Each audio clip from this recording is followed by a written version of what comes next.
그 작년에 정부가 노동시간 관련된 법을 개정하면서 두 가지 조치를 했습니다. 하나는 주당 68시간 노동을 52시간으로 제한했고, 또 예외적으로 특례가 인정되던 26개 직종에 대해서 5개 외에는 안 된다라고 대폭 줄였습니다. 이건 그동안 노동계가 요구해온 주요한 내용들이었습니다. 이렇게 하다 보니까 경영계에서 이제 68시간에서 52시간을 줄어들으니까 16시간을 줄어들었고, 또 특례가 인정 안 되니까 상당히 이제 그동안 해왔던 관행에 비춰보면 문제가 발생한 것이죠. 이것에 대해서 줄기차게 경영계가 탄력적으로 운영하게 해달라고 요구한 것이고, 또 이것에 대해서 국회에서 여야가 그리고 당정청이 그렇게 하기로 합의를 한 상황에서 대통령께서 그래도 사회적 대화를 좀 더 해봐야 되는 거 아니냐 해서 이제 논의가 시작됐고, 국회 환경노동위원장께서도 그러면 경제사회노동위원회에서 논의를 해주셨으면 좋겠다라고 정식으로 요청이 와서 저희들이 논의를 하게 되었습니다. 이것이 탄력근로제가 논의가 시작된 배경이고 출발점이었습니다. 근데 그래서 이 문제에 대해서 저희들 의지를 선택한 것은 한국노총이 좋다 그러면 경영계의 그런 어려움에 대해서 우리가 경청하고 이해할 부분이 있으면 이해를 하겠다라고 해서 논의가 시작되었는데, 그러면 이제 1년으로 할 거냐 6개월을 할 거냐 여기에 대해서 노동계 1년 절대 안 된다, 6개월이라면 뭐도 안 된다 해서 6개월을 기본으로 논의했습니다. 그런데 6개월로 인정하되 노동계가 건강권과 임금 보존 문제가 반드시 해결돼야 된다, 그렇지 않으면 안 된다라고 해서 이제 건강권과 임금 보존 문제가 되었죠. 그래서 이제 건강권 관련해서는 적어도 하루에 11시간은 쉴 수 있어야 된다. 즉 말하자면 13시간 이상은 연속해서 시키지 못한다는 것을 못으로 박았습니다. 그리고 임금 보존에 대해서도 그 노동시간을 탄력적으로 운영하는 것은 정말 필요할 때 일을 할 수 있도록 한다는 의미지, 이것을 악용하거나 오용하거나 남용해서 임금을 저하시키기 위한 수단으로 써서는 안 된다는 것이 분명합니다. 그래서 어떤 경우든지 임금을 보전해야 된다, 할증을 하든지 수당을 설치한다든지 해서 그 조항을 넣게 되어서 어렵게 노사 간에 의견이 접근되어서 합의를 하게 되었습니다.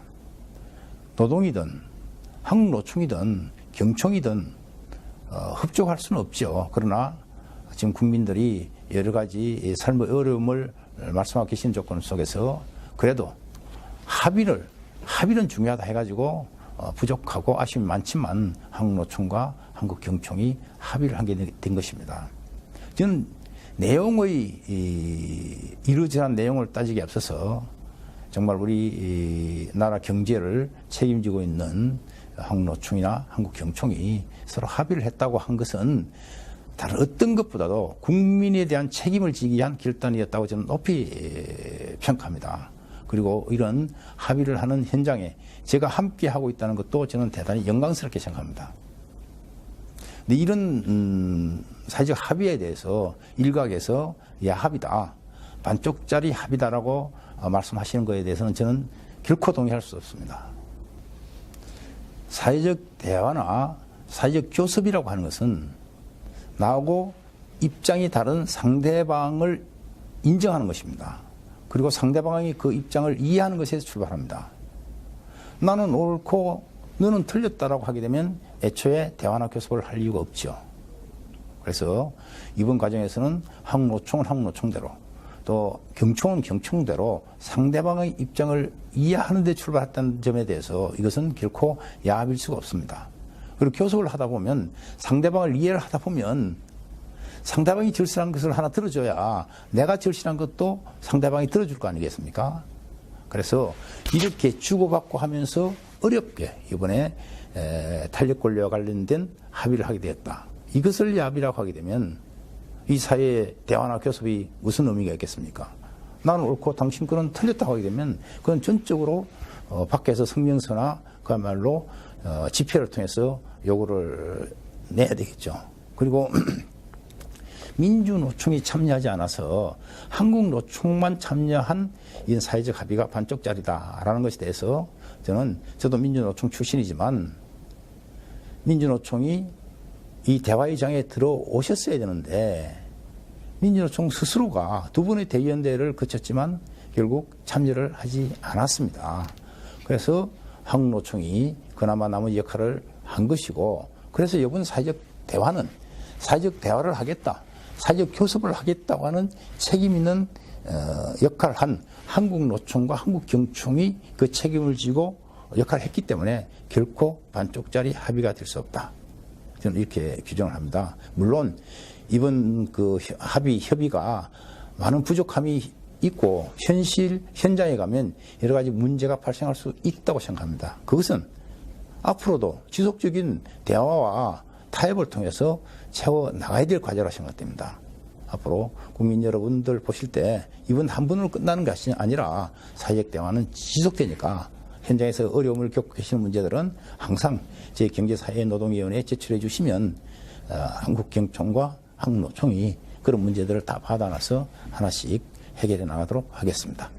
사회적 대회에 참여해야 되는 이유가 있던 어떤 게 있다고 우선 민주노총과 관련되어서는 두 차례 걸친 대의원대에서 참여가 결정되지 못했기 때문에 그것에 대해서 어떤 이렇다 저렇다 하는 판단 평가를 하기는 적절치 않다고 생각됩니다. 그건 내부 문제이기 때문에, 민주노총 내부 문제이기 때문에 어쨌든 참여를 하지 않고 있기 때문에 그 조건 속에서 민주노총은 늘 이야기했듯이 투쟁을 중심적으로 해나가지 않겠는가. 그러면 그렇게 하면 된다고 생각되고, 민주노총과 이제 무관하게 문재인 정부가 들어서서 그 여러 가지 노동 정책을 폈지 않습니까? 공공부문 정규직화, 그 최저임금 인상, 그리고 노동시간 단축, 그리고 그 이전 정부에 했던 양대 지침 철회, 이런 것들을 쭉 해왔는데, 그래서 최저임금도 보면 2년에 걸쳐서 29.1%, 또 공공부문 비정규직도 상당한 정도로 지금 했고, 그리고 이제 노동시간도 52시간으로 줄였고, 이런 과정을 놓고 보면, 이제 노사 입장에 놓고 보면, 사용자 기업 경영을 하시는 입장에 보면 이건 명백히 노동 중심이다. 좀 친노동적이다라고 볼 수밖에 없다고 생각돼요. 사용자 입장에서는.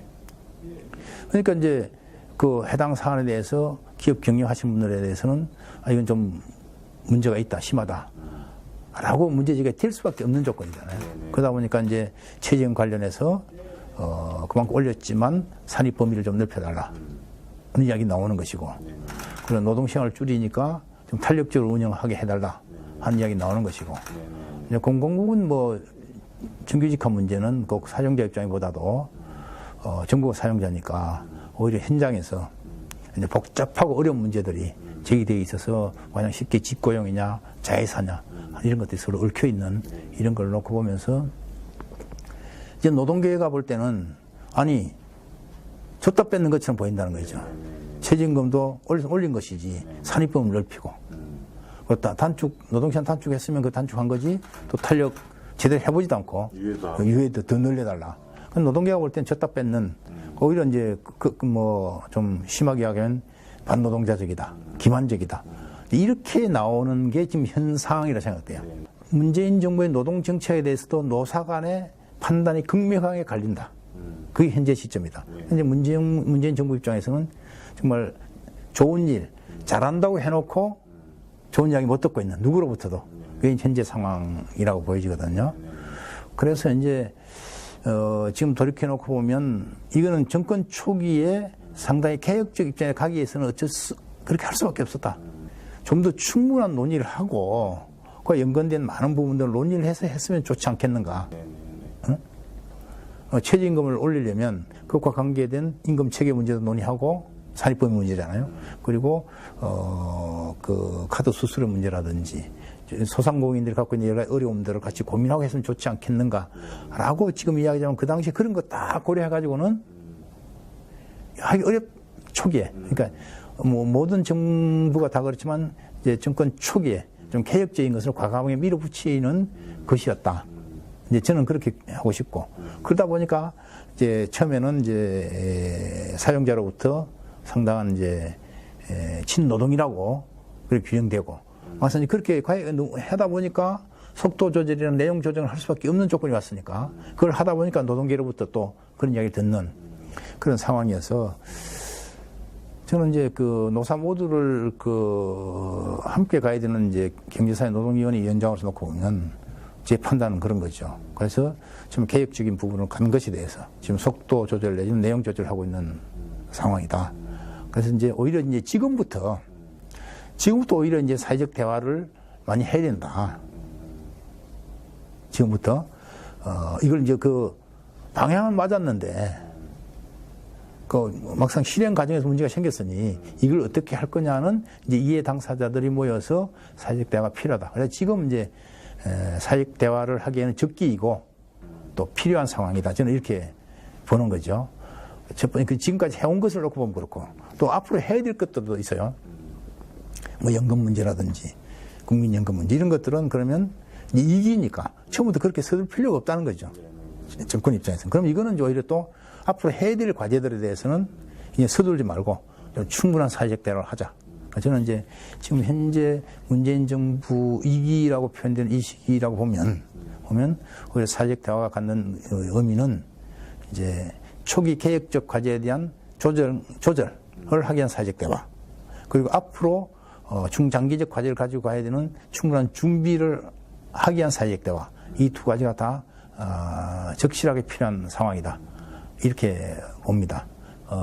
이제 사회적 대화를 해야 되겠다고 생각하는 현 집행부나 또 많은 대의원들이 그 상황을 돌파해내지 못한 것이기 때문에 그리고 이제 우리 정부로 봐서는 2년 정도 또 민주노총 참여를 기다린 거지 않습니까? 그래서 이제 이제는 더 이상 민주노총 참여에 연연하지 않고 사회적 대화를 책임있게 진행시킨다라고 한 것이 지난 11월 22일 우리 이제 출범하면서 이제 확인된 거죠. 20일 확인됐고 그리고 이제 뭐 1월달 대의원대에서도 그게 안 됐기 때문에 그 확인된 대로 그대로 사회적 대화를 진행시키고 앞으로 이제 보다 중요한 것은 그렇기 때문에 그 한국노총의 역할이 전체적으로 대단히 중요해졌다. 그래서 앞으로 이제 그 논의를 민주노총이 안 들어와서 어떻게 할 거냐, 안 들어온 거에 대해서 어떻게 생각하냐 이런 것보다는 그냥 그런 현실로서 이제 그렇게 규정된 것이기 때문에 오히려 한국노총이 주어진 과제들과 여러 가지 그 해결해야 될 문제들에 대한 한국노총이 제대로 할 수 있는 그런 상황이 훨씬 더 중요해졌다 이렇게 하고 있습니다. 노동조합은 처음부터 교섭을 기본으로 하는 거예요. 그러니까 교섭을 하기 위해서 노동조합을 만든 것이고 교섭을 하다가 교섭이 제대로 진행되지 않았을 때 파업을 하는 것이고 파업을 하다가 또 마무리는 교섭을 또 가지고 해요. 민주노총도 노동조합이기 때문에 교섭, 투쟁 교섭이라고 하는 그 기본 구조는 기본이다. 그러니까 이제 김대중 노무현 정부만 하더라도 IMF 외환위기 이후에 이런 경제적 어려움들을 나름 그 헤쳐나오는 과정에서 일정하게 노동의 어떤 그 양보라 할까요? 이런 것들이 필요했고 그러다 보니까 이제 참 교섭을 하기가 어려웠고 또 처음에 시작된 그 정리하고 문제 이런 것에 이제 결정적인 어떤 그 트라우마가 생겼고 그 다음에 뭐 아시다시피 이명박 박근혜 정부는 민주노총 배제 상황이었기 때문에 교섭을 하고 싶어도 못하는 그러니까 이제 초기에는 교섭을 통해서 민주노총이 확보할 만한 그런 유리한 조건이 아니었다. 외환위기적 상황이기 때문에. 이명박 박근혜 정권 하에서는 아예 배제됐기 때문에 했다. 그럼 지금 이제 촛불 이후에 들어선 문재인 정부는 그런 점에서 저는 이제 교섭이라는 측면을 민주노총이 좀 충분히 그 토론을 해야 되는 것 아니냐. 그러니까 할 수 있고 해야 되는 거라면 하는 것이 당연하다. 이건 선택의 문제가 아니라는 거죠. 그래서 이제 교섭도 하면서 규정되는 거거든요.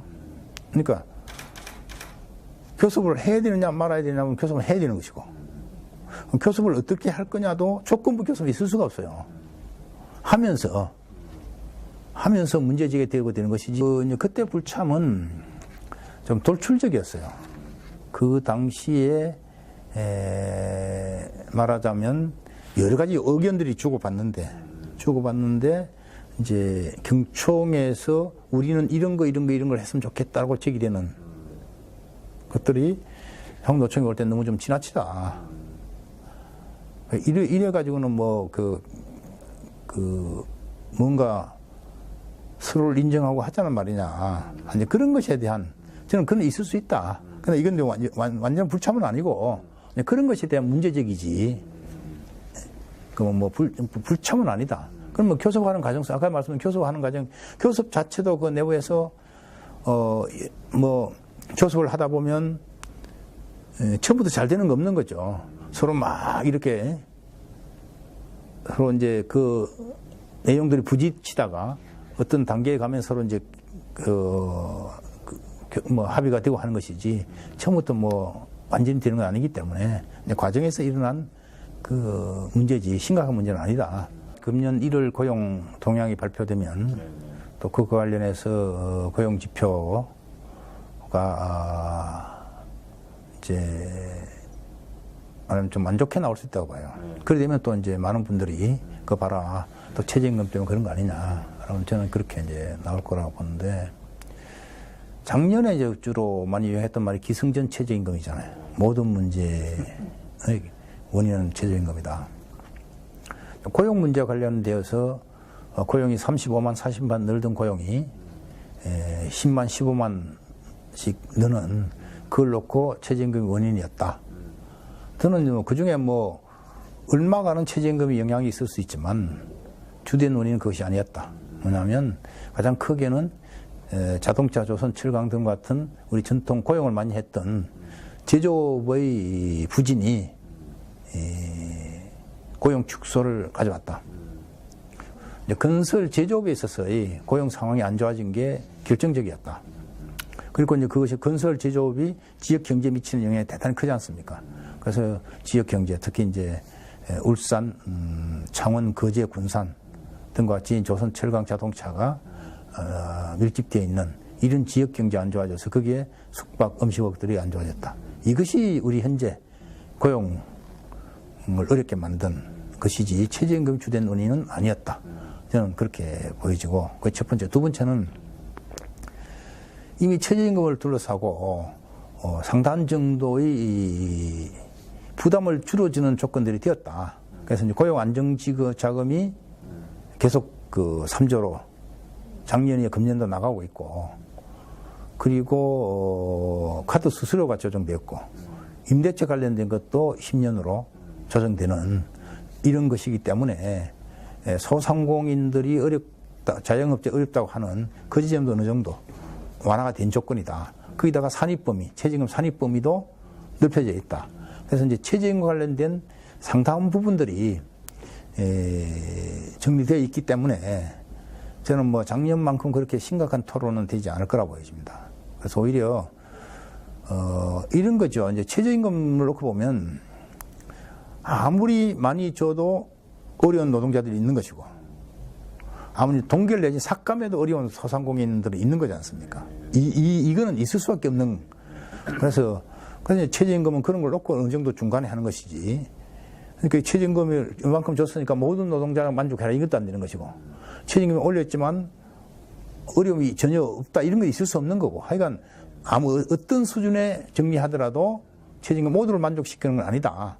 다만 그런 모두를 만족시키지 못하는 부분을 어떻게 해야 되느냐. 그건 특수하게 그걸 대처를 해야 되는 문제예요. 실제로 최저임금이 올라서 어려움을 겪는 소상공인들이 있으면 그걸 어떻게 도와줄 것인지 하는 문제가 나와야 되고, 또 최저임금이 올랐지만 여전히 어려운 노동자들의 경우는 또 어떻게 다른 도움을 줄 것인지를 고민해야 되는 것이지 그거 가지고 모든 게 해결되는 건 아니다.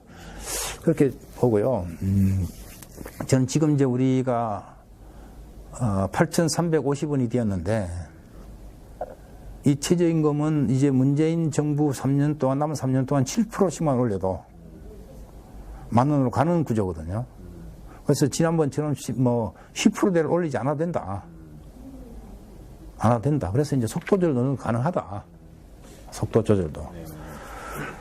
그래서 이제 금년에는 저는 이것이 뭐 최저임금 탓 자꾸 하지 말고 노사간에 모여서 합리적으로 수준을 결정하자. 저는 그 금년에는 얼마를 올릴 거냐보다는 어떻게 올릴 것이냐가 더 중요하다.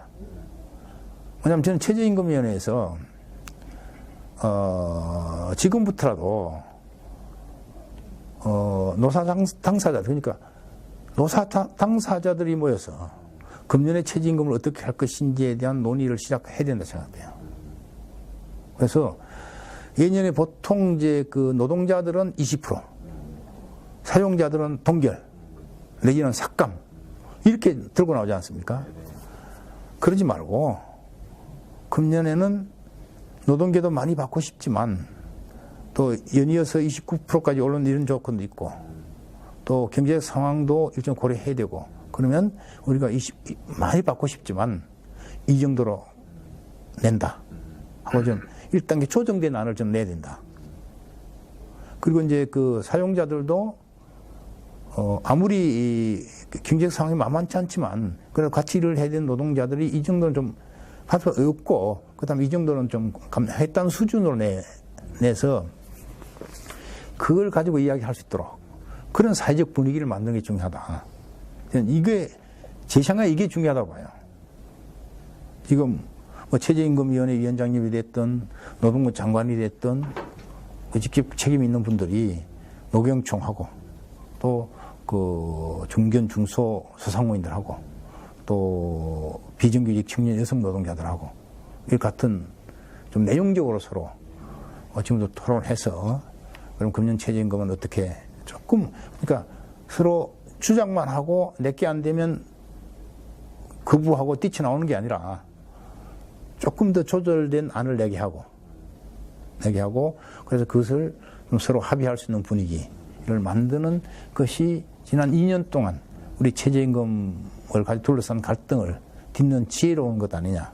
제 생각은 그거 그러니까 지금 그 공익위원들을 사유해서 임금 구간 설정위원회를 두는 것 못지않게 그것도 의미가 있지만 그걸로서 모든 게 해결됐다고 하지 말고 실제로 받아야 될 사람 또 져야 될 사람들끼리 모여서 과연 우리가 아무리 받고 싶은 대로 주장해야 되는 것도 아니고 덜 주고 싶다고 해서 고집해도 안 되는 것이고 그럼 우리가 상대방을 인정한 선에서는 2019년도에는 이렇게 좀 해보자. 2018년도는 뭐 그때는 정권 초기이기 때문에 뭐 전부 눈 딱 감고 뭐 다 처음부터 두 자리 숫자 이상 준다. 그거는 책임 없는 일이었거든. 근데 작년에는 완전히 서로 거부해버리고. 그러니까 저는 이제 금년에는 노사가 좀 당사자에 모여서 미리 6월 7일 가서 할 게 아니라 논의할 수 있는 구조를 가져야 된다. 이렇게 생각합니다. 그러니까 지금 이제 고용노동부에서 최저임금에 충분히 논의도 안 된 그 최저임금 결정구조 개편을 추진하고 있습니다. 그래서 그거에 대해서 특히 이제 그거에 대한 의견 수렴을 한다고 토론회를 열었는데 그 노사가 다 참여 안 하고 있거든요. 이런 어떤 분위기에 대해서 어떻게 생각하고 천문견지인지 아니냐 이런 얘기도 있던데. 그러니까 이제 그건 저는 작년에 뭐 저기 국회 국감 같은 데도 많이 가서 그 야당 의원들이 이야기하는 최저임금위원회 공익위원들의 문제점 제가 잘 들어서 그러니까 이 구간설정위원회가 나온 배경은 보면 이제 최저임금 공익위원들의 문제에 대한 공익위원들이 편파적이다. 그렇기 때문에 좀 더 전문적이고 좀 더 공정한 사람들로 구간을 설정하자. 이거거든. 저는 뭐 그것은 생각해 볼 수 있다. 그러나 아까 말씀 그 못지않게 중요한 것은 그 노사 당사자들이 이전 옛날처럼 그냥 대립적이고 자기 요구만 하고 주장만 하고 끝낼 것이 아니라 그 끝낸 자리에 공익위원대로 남아있는 사람들 결정하는 구조가 아니라 응? 노가 남으면 노가 남은 대로 사가 남으면 사가 남은 대로 결정할 구조가 아니라 그 노사가 실제로 자기 책임과 판단을 결정할 수 있는 구조를 만드는 것이 투트랙 가야 된다. 투트랙으로 그걸 제안 드리고 싶어요. 그래서 이제 이게 이제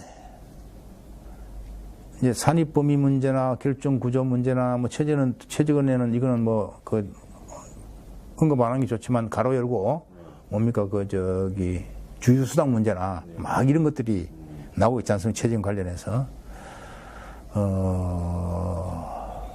근데 이게 이제 꼭 사용자 편을 들어줬다기보다도 일단 사용자 입장에 볼 때는 29.1%나 오른 것에 대한 사용자 입장에서 하는 이야기고, 그러면 정부로서는 그 이야기를 또 만약 예민할 수는 없단 말이에요. 그것도 이야기를 같이 해야 되는 것이지. 그럼 여기서 문제는 왜 정부가 사용자 편만 들어주냐고 노동계가 그냥 거부하고 안 해버리면 어떻게 하냐 이거지. 그러면 입장을 바꿔서 내가 사용자라도 저런 이야기를 할 수 있겠구나. 또 현재적으로 내가 정부라도 저쪽 이야기와 이렇게 논의를 할 수밖에 없구나라는 걸 냉정한 현실을 인정하고, 그럼 그 조건에서 노동이 개입해야 된다는 거죠. 개입해서. 그러니까 왜 산입범위를 펴야 전에 산입범위 절대 반대 빠지면 국회에서 그렇게 가버린단 말이야. 그러면 왜 그렇게 넓혀야 되는지 사용자가 이야기를 해봐라. 이 납득이 되면 우리도 인정할게. 납득이 될 수 있는 범위는 작년 같으면 상여금 정도는 납득이 될 수 있었단 말이에요. 근데 그걸 안 하니까 그냥 가버린 거죠. 그리고 지금 현재 그러면 이제 그 결정 구조 같은 것도 이야기해 볼 수 있다. 이야기해보고 왜 해야 되느냐. 그러면 이제 그거에 대해서 서로 이야기를 해야 된다는 거죠. 근데 할 때 노동계가 그럼 다른 대안. 그거는 꼭 말하자면 이 공익위원회 문제는 정권의 성격에 따라서 그 공익은 결정되는 거예요. 그럼 최저임금을 좀 많이 올려줘야 되겠다 하는 정부가 들어서면 노동계의 우호적인 공익위원들이 오는 거고, 아니야 최저임금 올리면 안 돼 하는 그런 정부가 들어서면 그게 맞는 분들이 들어오는 게 공익. 그거는 뭐 기본이에요. 그러니까 이제 좀 노동계 좀 그래도 해주려고 하는 정부 하에 있어서는 사용자가 그 공익을 싫어하는 거고, 또 노동을 좀 폐지하려고 하는 그런 정부 같으면 노동계가 그 공익을 싫어하는 거고, 그런 거잖아요. 그래, 이 문제의 본질은 공익위원이 아니라 공익위원이 공정하고 그 전문적인 이게 아니라 이건 정부의 성격에 따라서 규정되는 것이니, 그러면 우리가 하려면 공익위원만 탑만 하고 있으면 정부의 성격에 따라서 노가 손해보거나 사가 손해보거나 항상 이런 교차들이 없다. 그러면 안정적으로 이끌고 가서 어떻게 해야 되느냐. 우리 노사가 중심이 돼야 된다고. 이게 대안이라고 난 결론 내야 된다고 생각해요. 서로 토론하다 보면. 왜 우리가 자꾸 공익위원 가지고 이야기하냐. 그거 문제, 그거 가지고 구간 설정을 위원회를 또 공익위원 둔들. 그 사람들이 누구 편이냐는 것도 정부의 성격에 따라 결정되는 것인데, 그거는 그런 것 같다. 그러니까 노사가 자기 역할을 안 하니까 정부나 국회는 이런 제도를 고민할 수밖에 없는 것이고, 근데 우리 노사가 자기 역할을 하면 꼭 이게 필요하지 않을 수도 있다. 난 그런 걸 논의하는 게 중요하고, 2019년에 그런 게 꼭 됐으면 좋겠다고 제안을, 최저임금위원회 일이기 때문에 제가 이제 말할 건 아니지만, 그 역시 이제 사회적 대화 기구이기 때문에 모든 사회적 대화는 노사가 중심이 되어서 자기 책임과 역할을 해야 된다. 그런데 최저임금에서는 그것이 좀 더 채워야 될 부분이 아니냐 이런 생각이 듭니다. 공정 일자리 모델이 오랜 집중 끝에 결실을 맺었습니다. 그거에 대한 의미랄까요? 그거에 대한 설명해 주세요. 그동안 강주형 일자리에 대해서는 제가 누구보다도 일찍부터 꼭 필요한 것이고, 꼭 돼야 된다라는 생각을 가진 사람 중에 하나인데, 그동안 제가 이제 조금 이 문제에 대한 의견 제시를 좀 안 한 것은, 어쨌든 이제 지금까지 민주노총이 경산호의 참여 여부가 중요했고, 그런 과정에서 명백히 민주노총이 강정 일자리에 대해서 반대를 하고 있었기 때문에, 그런 것에 이제 경산호 위원장으로서 공공연하게 강정 일자리에 대해서 꼭 필요하고 해야 된다는 의견을 내기 어렵기 때문에 제가 자제하고 있었던 상황인데, 제가 경산호 위원장 되고 나서 즉시 광주 노사민정 협의회 회의에 초청을 받아서 이 일은 꼭 해야 되는 것이다. 이건 광주뿐만 아니라 우리나라의 전체 미래다. 라고 제가 말씀드린 바가 있고, 그리고 광주시 전체 공무원들 특강을 하면서 또 그런 취지의 이야기를 말씀드린 바가 있고, 아까 제가 최저임금 자세히 말씀드렸지 않습니까? 그때부터 이제 최저임금 1만 원도 그냥 최저임금이 아니라 우리 청년들이 어디 가서 무슨 일을 하든 자기 삶의 첫 출발을 최저임금 1만 원, 연봉 2,500만 원으로 시작할 수 있도록 해야 된다는 차원에서 저는 최저임금 1만 원 청년들의 미래와 연결시키는 것이었어요. 그래서 제가 여러 차례 공언했지만 제가 제일 하고 싶었던 거는 최저임금 위원장을 제일 하고 싶었던 거지. 네? 이 경산호 위원장보다도. 그래서 최저임금에 대해 관심 많은 청년 일자리 문제고, 그다음에 이런 격차 문제를 해소하려면 더 어떻게 해야 되느냐.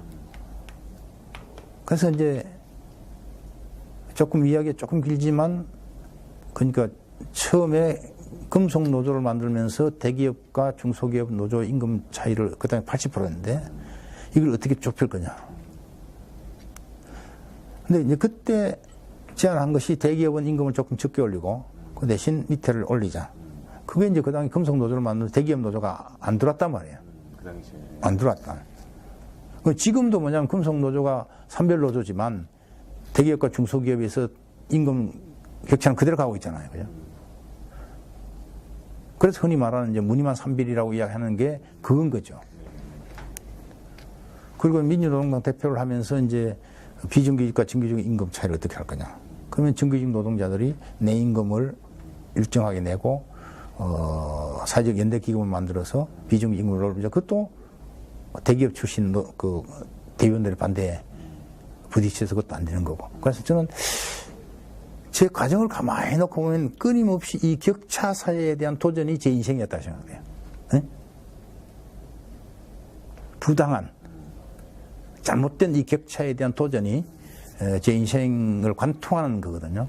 그러면서 그러면 이제 전태일이 내가 착한 사장이 되어서 한번 뭔가를 바꿔보자 했듯이, 저도 그러면 이런 개정에서 노동조합이 정의로운 운동이긴 하지만 일단 이 노동조합 노동자들도 일단 투쟁을 통해서 쟁취를 했던 자기가 가져간 것은 안 내놓으려고 하는구나 하는 제가 절절히 느낀 거죠. 거기서 그러면 이제 이걸 어떻게 해야 될 거냐.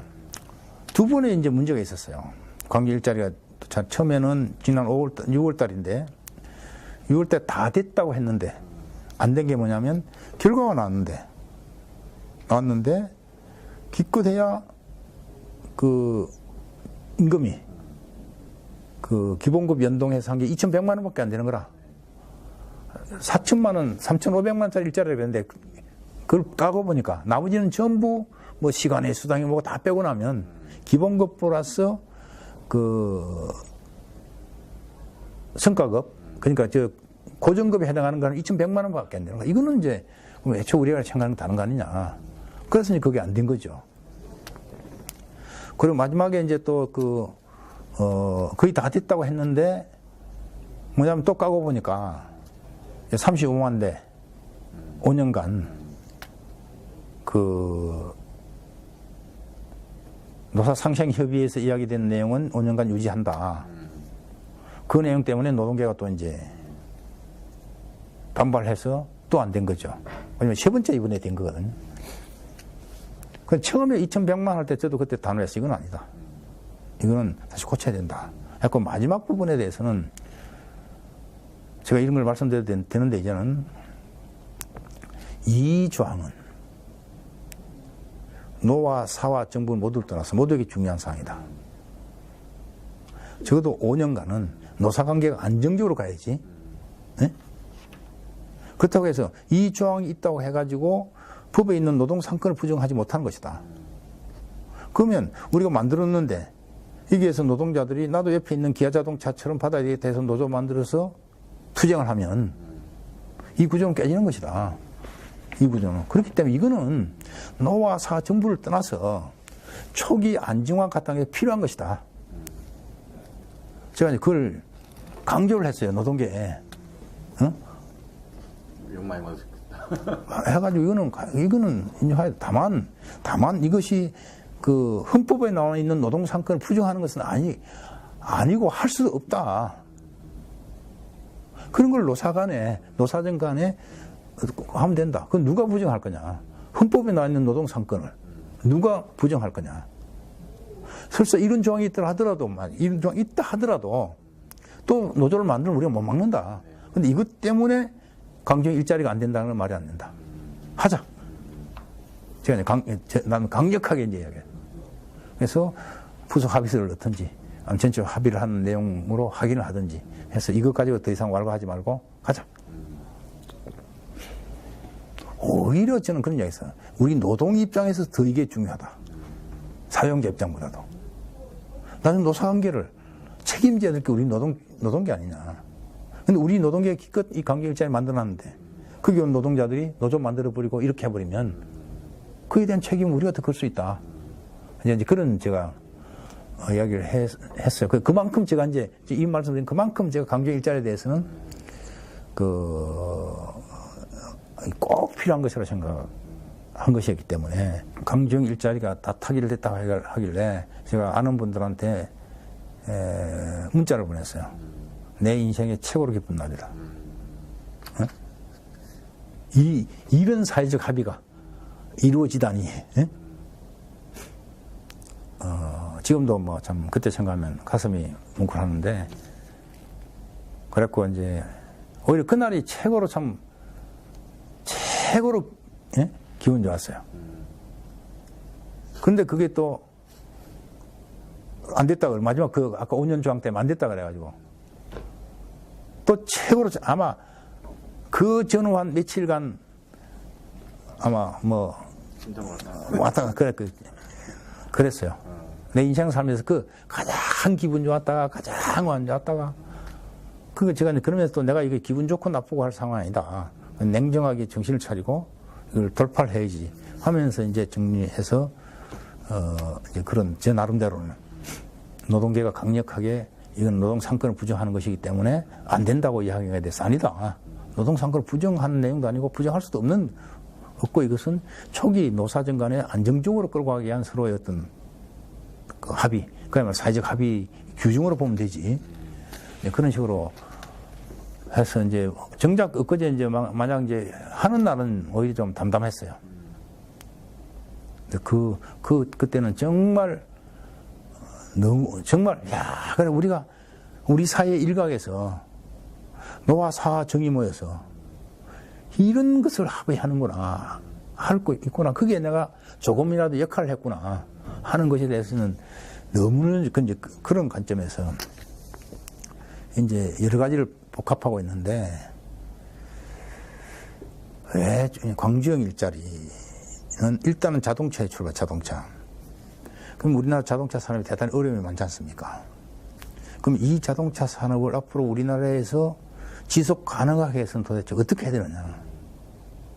대단히 중요한 것은 우리 일자리 10개 중에 2개는 대기업 정규직이고 나머지 8개는 중소기업 비정규직인데 이걸 그대로 또 만드는 것도 그대로 가게 되면 2개만 좋고 8개는 여전히 안 좋은, 그래서 청년들에게 미래의 희망이 없는, 이건 아니다. 그러니까 원하청 간에 대기업 정규직과 중소기업 비정규직 간의 임금 격차가 없어져야 우리 청년들이 미래가 그리서 만들어야 된다.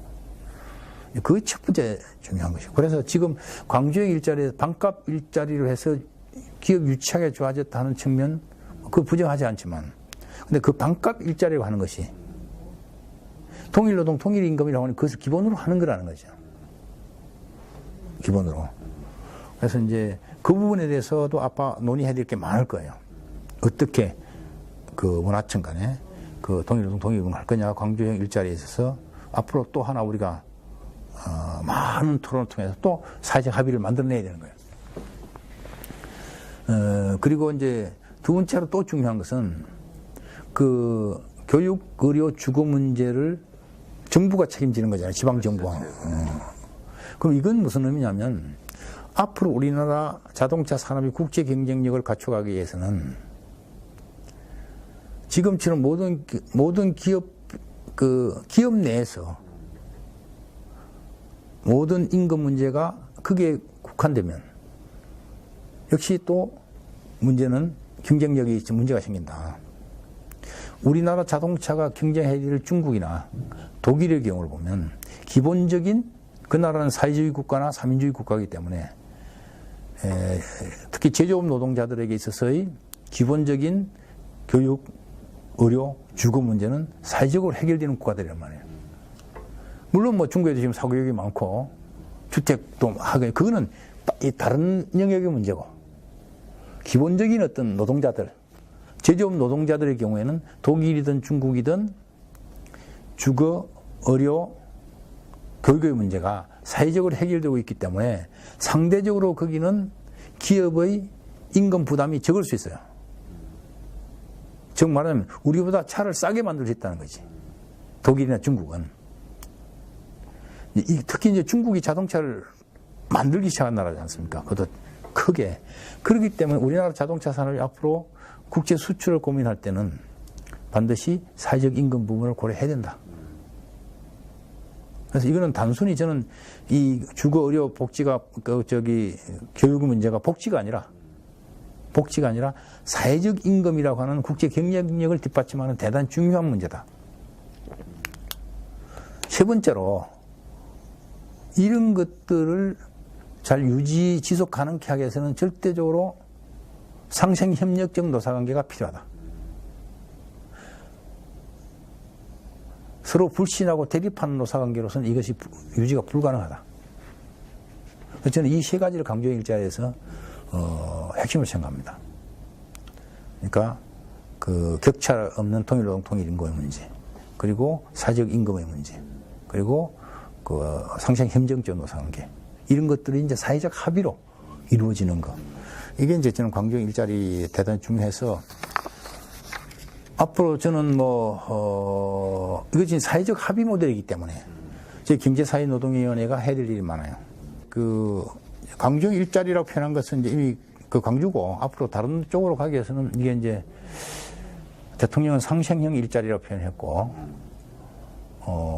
또 광주에 있는 그 박병규 지금 그 전 부시장은 사회통합형 일자리로 이야기했고 저는 어떤 것이 되었든 간에 저는 그전에 미래형 일자리다 이런 표현을 썼어요. 우리가 가야 될 미래형 일자리는 이렇게 돼야 된다.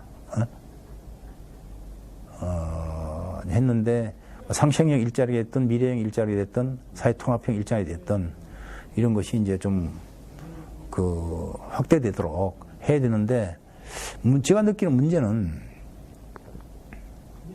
여전히 사회 대체적으로 전체적으로 이걸 투자 유치적 관점에 자꾸 그렇게 보는 경향이 있다. 우리 현재 이제 기업이 들어와야 되고 그래 일자리 생기고 그런 관점에서 우리도 그런 반값 일자리를 해서 그리고 반값 일자리 해주고 그 아파트 문제 이런 것들을 해주면 기업들이 들어오기 편할 거 아니냐. 그런 관점으로 놓고 보면 그것만 놓고 보면 실제로 이것이 가지고 있는 그 청년들의 미래 일자리 관점 두 개만 좋고 8개 안 좋은 그런 게 아니라 다 좋은 그런 일자리 개념 이런 것도 빠지게 된다는 거죠. 그리고 거기 이걸 이어가기 위한 안정적 노사관계를 가져가기 위한 노조 역할도 좀 빠지게 되는 거라. 근데 앞으로 그런 게 대단히 중요하다. 아까 이제 아까 말씀하셨던 것 중에 그 정부에서 좀 분산이 되고 다른 지역은 확대를 준비하고 있는데 선거 요건은 말씀하신 것 같기도 하고. 그렇죠. 그러니까 그 이제 그냥 뭐 첫 번째 해야 될 게 그 사회적 대화 틀을 만들어야 돼요. 그리고 거기 노동이 주요한 역할을 하도록 해야 돼요. 그냥 노동을 덜덜이 세운다든지 그냥 어떤 뭐 이래가지고는 안 돼요. 그래서 그것이 그러니까 그 사회적 대화, 그래서 그 사회적 지역이죠. 지역 차원의 사회적 대화. 거기에 노동의 어떤 그 주동적 역할이 안 되면 나중에 안정적 노사관계를 끌고 갈 수 없어요. 그럼 안정적 노사관계를 끌고 갔으면 어렵게 만들어 놓은 임금 체계라든지 어떤 생산 체계 자체가 안정적으로 유지가 안 된다고 보는 거예요. 뭐 어떤 또 산업, 업종, 지역 아까 지역 비기나 공식적 사회적 대화가 좀 더 활발하게 움직여야 되지 않나라고 생각하는데 그거에 대한 이 지점이 좀 이제 뭐랄까 안타까운 지점인데 저는 이제 지금 제일 중요하게는 이제 제조업이라고 보는데 산업 업종에 보면 제조업의 중심축이 이제 보면 조선 자동차 철강 민주노총이에요. 민주노총. 그래서 이제 민주노총이 경산호위에 참여하고 있지 않기 때문에 이런 자동차, 조선, 철강과 관련된 적합한 그리고 어떤 법적 의미를 가진 사회적 대화가 진행되기 어려운 지점. 요거는 이제 아쉬운 점이에요, 분명히. 하지만 이제 그거는 뭐 할 수 없는 거고, 뭐 아쉽다고 해서 할 수 없는 거고, 다만 이제 지금 현재는 금융 그리고 해운 그리고 앞으로 버스, 한국노총이 중심이 된 이쪽은 폭넓게 이런 그 산업업종별 조직이 만들어질 거예요. 지역은 아까 했지만 어떤 그런 이제 지역 사회적 대화 틀을 가진 그 지역에 맞는 산업 일자리 정책과 연동된 그런 것과 네트워크를 통해서 저희들이 그 내용을 공유하고 컨트롤 타워 역할을 하겠다. 이런. 우리나라 아까 금속 제조업 관련해서 보면 이게 노사관 개별적 노사관계에 집중돼 있고 그게 대기업 중심으로 돼 있는 상황이잖아요. 그러다 보니까 아마 제가 알기로는 금속이나 이런 아까 금속 노조에서도 요구하는 게 이게 산업별 그러니까 어떤 노사 대화 틀 이걸 요구하는 건데 이제 워낙 이제 그 자동차, 현대자동차, 기아자동차가 크다 보니 참여 안 하니까 그런 틀을 좀 이렇게 좀 만들어줬으면 하는 가장 요구사항이었던 것 같아요. 그런 부분에서 보면 일종의 일맥상통한 측면도 있다. 이고 한편 이번에 민주노총의 대의원대에서 약간 부결된 요소 중에 금속이나 뭐 공공 쪽에 영향이 있었다고 할 때 금속 쪽에서 요구하는 게 그런 업종별 협의회, 그러니까 아마도 그 산업별 협의회 대화의 틀 이거를 좀 정부에서 좀 만들어줬으면 하는 요구가 좀 컸던 것 같기도 하거든요. 근데 산별로죠. 산업별 교섭 이런 것에 대해서 상대가 부정하는 건 있지만 우리 노조 내부에서 진정 산별 교섭을 하려고 하는 그 주체적 그 역할 말하자면 산별 노조 임금 정책 대기업이든 중소기업이든 한 산업 내는 정규직 비정규직이든 같은 일을 하면 같은 임금을 받겠다고 하는 그 결의와 실천 계획 이 저는 성결이라고 생각해요. 그것이 있어야 상대방 이야기를 하죠. 그런데 과연 현재 우리나라 기업별 체계에서 왜 가능한가? 근데 그거 없이 모여서 뭘 이야기할까? 노동조합의 가장 기본적인 역할은 임금이거든요. 그러면 산업별, 업종별 하게 되면 산업별, 업종별 임금 정책이 있어야 되고 그것의 기본은 통일노동, 통일임금이 원칙이어야 되는데 그럼 통일노동, 통일임금 원칙을 법으로 하라? 법 이전에 해야 될 역할이 있잖아, 우리끼리. 우리끼리 어떻게 할 거냐. 그래서 예를 들어서 이제 그 사무금융노조 같은 경우에 사무금융노조는 작년에 0.4% 자기 임금 내고 자기 임금 0.4% 내고 회사도 내고 그 돈 가지고 내부에 비정규직, 정규직화 비용을 쓰자. 이제 또 금년에는 또 한 걸음 더 나가서 사치도였죠, 작년에. 작년했고 금년에는 그것도 기초하지만 더 나가서 만약 비정규직을 전원 정규직화 시키면 우리는 임금을 물가 수준으로 동결하겠다. 까지 금년에 대연대 결정했단 말이에요. 그러면 나는 이제 산별 노조로 나가려고 하면 노조 내부에서 그런 노력들을 다양하면서 그걸 가지고 사용자한테 이야기를 하자. 이런 순서를 밟아야 된다고 생각해요. 이거 없이 무조건 틀만 갖자 안 되는 거지.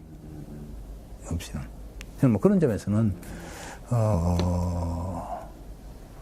여기는 산업업종별 중청적 어떤 대화라든지 이런 걸 하려면 우선 노조 내부에서도 그런 어떤 그 노력이 대단히 필요하다. 노동계 입장에 당연히 그렇죠. 그러니까 이제 87호, 98호 관련된 것들은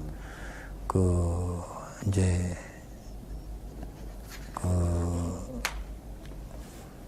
기본 협약이기 때문에 지금 EU에서도 한유 FTA를 놓고 ILO 기본 협약을 해라고 지금 강력하게 무역 분쟁적 요구로까지 제출이 있어서 그럼 저는 할 거라고 해야 된다고 그런 생각해요. 그거는. 그런데 문제는 ILO 기본 협약과 관련된 것 이거는 노사정 3자주의예요. ILO 강조하는 거는 정부가 일방적으로 해서도 안 된다. 노사정 3자 기구거든요. 근데 이 노사정이 같이 해야 되는 거라. 그러면 이게 뭐냐면 노동의 요구를 그냥 정보받아서 하는 게 아니라는 거죠. 사적 합의틀로 하라는 거예요. ILO도. 그래서 다행히 97호, 98호와 87호, 98호와 관련해서는 일정 공감대를 공익위원 차원에서 된 거예요. 그러면 여기서 적이 되는 건 마찬가지라. 똑같아. 그러면 이제 이거는 처음 노동계 요구잖아요. ILO 기본 협약은 비준할 수 있도록 법 개정하자. 그럼 이제 사용자가 좋다, 그건 좋다 하자. 대신 노동조합과 관련된 게 그것만 있는 거 아니지 않냐. 기본 협약만 있는 게 아니지 않냐. 우리도 노동조합과 관련된 이야기를 하고 싶은 게 있어. 이거란 말이에요. 이걸 하는데 우리 이야기도 좀 해보자. 저는 그렇다면 그 이야기는 같이 이야기를 해야 된다 생각해요. 나중에 동의하느냐 마는 두 번째 문제고. 근데 이번에 문제가 된 거는 사용자 너무 많은 걸 이야기해버렸어. 네? 너무 많은 것을. 그래서 문제가 되지. 그래서 이제 한국노총이 문제 제기를 한 것이지. 뭐 처음부터 그건 아니다. 나는 경영계에서 일정한 그 요구사항을 일정한 좀 좁히고, 선택과 집중을 해서 나오면 또 이야기 될 수 있는 조건이 될 것이라고 저는 예상하고, 또 그러면 그 3자주의에 근거한 ILO 기본 협약을 그 비준한 데 나가기 위해서는 사용자 이야기도 일정하게 고려해야 되고, 그 중에서 서로 협의 가능한 협의하고 또 합의할 수 있는 쪽으로 가야 된다. 이제 그렇게 보죠. 이 ILO 규정에 아까 분명히 3자주의라 했는데, 좋다 그러면 87호, 98호에 대해서는 동의를 했어. 근데 그 전제 조건이 뭐냐면 우리 이야기도 좀 하자고 한 걸 전제를 하고 동의한 거란 말이에요. 만약에 노동계가 사용자가 이야기하는 것 중에 최소한이라도 서로 들어주지 않으면 3자주의의 원칙에서는 합의가 안 되는 거지. 그러면 이건 뭐냐면 정부로서는 노사 합의가 아니고 그냥 정부만 하는 게 되는데, 정부가. 근데 ILO 중앙에 볼 때는 그런 3자주의에 어긋난단 말이에요. 그런 점이 있다는 거죠. 이 합의를 만약에 서로 잘 협의를 해서 뭔가 합의의 가닥을 잡았다 그러면 저는 국민들한테 큰 희망을 줄 것 같아요. 이제 노동 의지에 대해서, 그리고 노동과 관련된 경제, 사회, 산업, 복지 정책에 대해서 이거는 실제 노사 우선주의로 가야 된다 생각해요. 정부보다는 앞으로.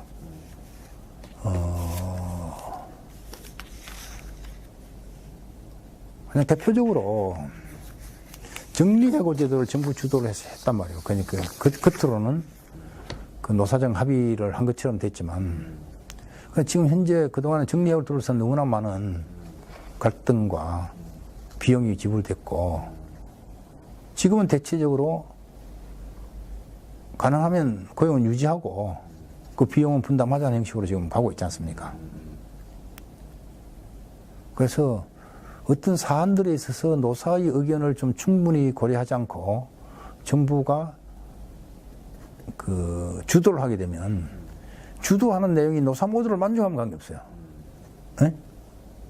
그런데 대체적으로 정부가 주도를 하면 노사 간에 충분한 이야기를 할 수 있는 마음이 애초에 없거나 이거는 우리 정부가 하면 되지 무슨 노사 이야기야 없거나 아니면 좀 빨리 해야 된다고 하는 어떤 시급성이 있거나 노사 얘기를 했으면 좋은데 시간이 없어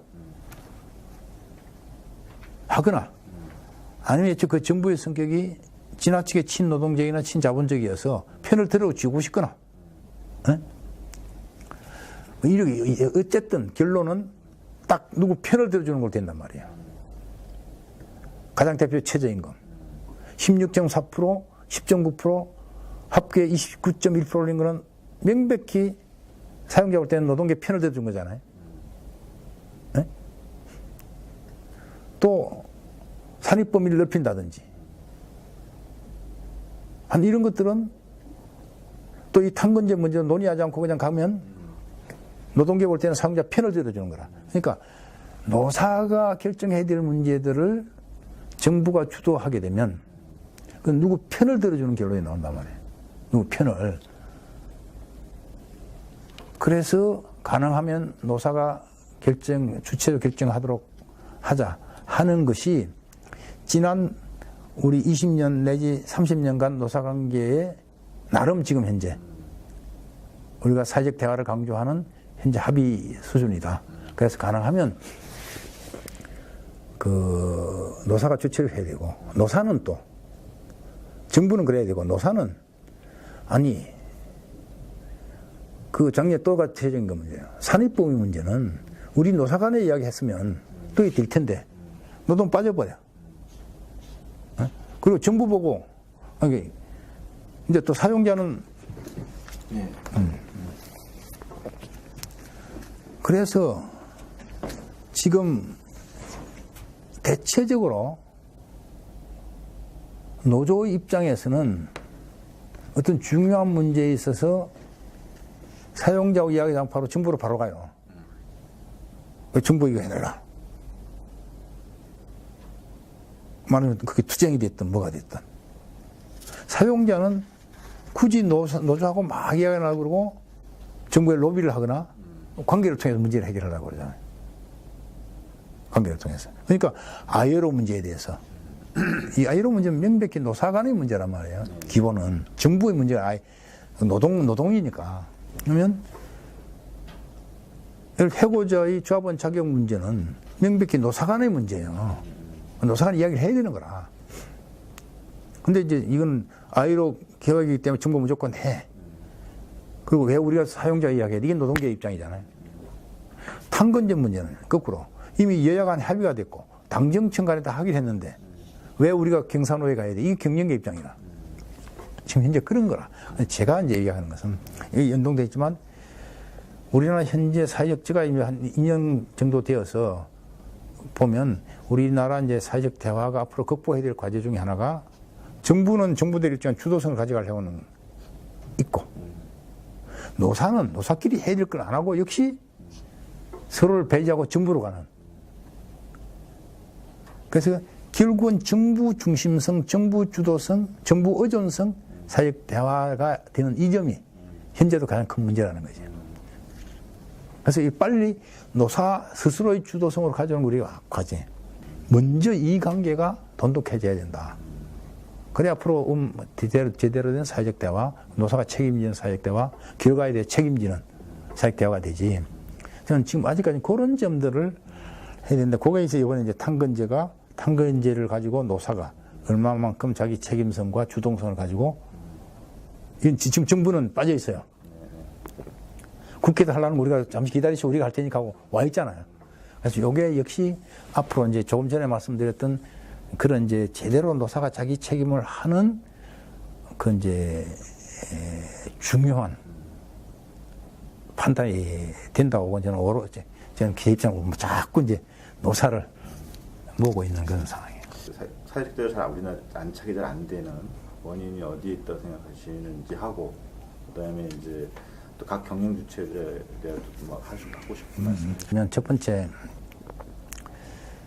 조직된 노동자들, 한국노총이나 민주노총에 있는 조직된 그 노조 조합원들 입장에 보면 임금과 대부분의 노동 조건이 기업별 수준에서 다 해결되고 있어요. 이제 기업별 노조로 하는 거지. 그러니까 굳이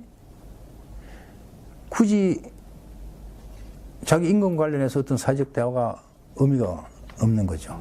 그럼 현재 이제 기업별 노조 수준에서는 사회적 대화가 대단히 어렵다. 그래서 앞으로 그럼 사회적 대화가 잘 되기 위해서는 이제 개별 지불 능력에 따른 내 임금이 적합하냐, 이건 그냥 기업별로 하면 되는 거예요. 근데 이제 격차 문제, 그래서 기업별 노조로 해왔기 때문에 생긴, 기업별 노사 관계로 인해서 생긴 이 격차 문제를 어떻게 할 것인지는 기업별 노조가 절대 해결할 수 없는 문제예요. 노동조합이 있는 곳에서, 그래서 괜찮은 회사에서 이만큼 해서 이만큼 먹고 살지만, 그 결과 내 자식들은 격차로 몰려갈 수밖에 없다. 그래서 지금부터 그러면 내 자식들을 위해서 무엇을 해야 할 것인지를 고민하지 않으면 사회적 대화가 불가능해요. 그냥 그대로 살다 가는 거예요. 이거는 이제 기업별 노사관계 문제인 거고. 그 다음에 이제 쭉 과정 속에서 어떤 노사관계의 주동성을 노사 주체, 그러니까 큰 틀에서의 문제는 정부가 하는 것이지. 예? 여태까지.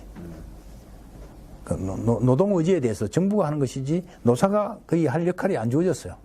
그러니까 전부 어떤 문제가 생기면 정부에 청원하거나 정부하고 투쟁하거나, 예? 이렇게 노사가 다 되었기 때문에 현재까지는 노사가 주체적으로 하려고 한 노력들을 안 해왔다. 그러면 또 마찬가지로 이 격차 문제를 그대로 두고 갈 거냐. 사용자 입장에서, 기업하신 분들 입장에서는 중소기업이 저렇게 망해가면 괜찮으냐는 거지. 지금까지는 대기업 수출하기 위해서 중소기업을 쥐어짜고 이렇게 해왔는데, 앞으로 우리나라 경제가 제대로 가려면 대중소기업 간의 이 문제가 생태계가 바뀌지 않으면 불가능하다.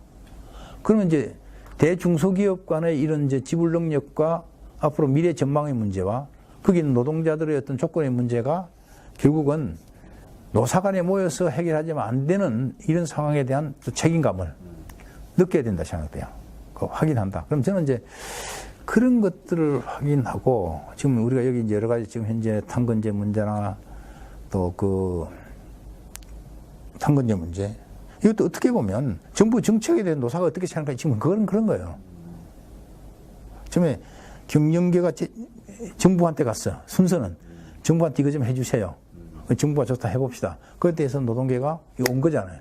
아예로도 뭐냐면 노동계가 정부한테 요구하고 정부 해봅시다. 그러니까 사용자가 이렇게 오는. 그러니까 이게 노사가 삼각형이 안 돼 있는 문제인데, 앞으로 이제 절실한 문제로 노사가 제출할 문제가 뭐가 있느냐가 관건이에요. 관건. 앞으로 연금도 마찬가지로, 연금도 정부가 이렇게 하는 게 좋겠냐 저렇게 문제고 노사는 따라오는 거잖아요. 노사가. 그래서 정말 이제 현재로 한국노총이, 그리고 경총이 자기 조합원들의 이하 요구를 어떻게 잘 만들고, 또 회원사의 이하 요구를 밑에서 만들어 와서 이런 걸 논의하자. 그래서 서로 그럼 이 논의하자고 합의되는 거 합의하고, 의제를 만들고 그 논의하면서 그런 과정을 해보려고 노력해요 앞으로.